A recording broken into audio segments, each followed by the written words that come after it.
Okay, now that you've had a few minutes to review the analysis, I'm going to model for you some of my own responses. Then we are going to send you off to practice this a little bit on your own. So the first question really is just a recall question. So it's asking you quite specifically how many lines of the poem the scholar analyzes. I'm going to look above, and obviously each place there is a line break represents a different line. So just a simple count shows me there is 1, 2, 3, 4, 5, 6 lines. The scholar analyzes 6 lines of the poem. Now, why is that important? Well, I'm not just simply doing this to have you practice your counting, though that's certainly good for you as well. But most importantly, I'm doing it to show you what I think is a pretty ideal chunk size for a poem that you're going to analyze.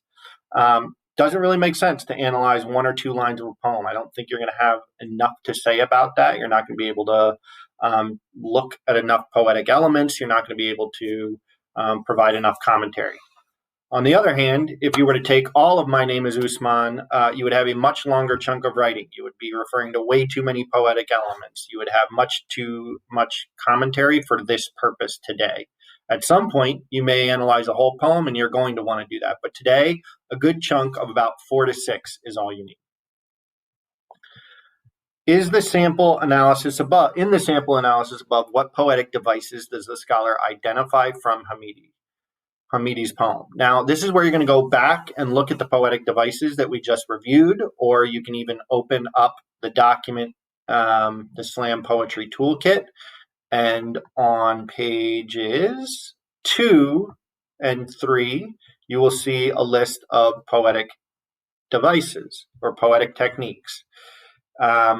So referring back to the question, which poetic devices does the scholar identify from Hamidi's poem? Well, we talked in our in the slideshow about at least 3, right? There was anecdotes and persona.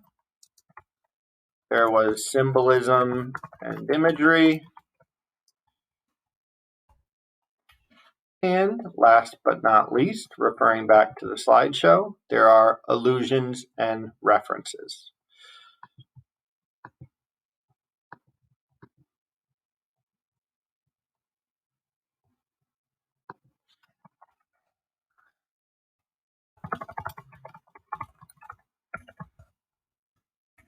Now, I want you guys to open your own work packet and try to identify what are the anecdotes or personas of in the above section. Who are the anecdotes or personas in the above section?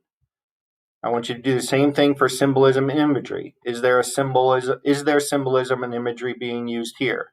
There are multiple examples, but I'll give you just one.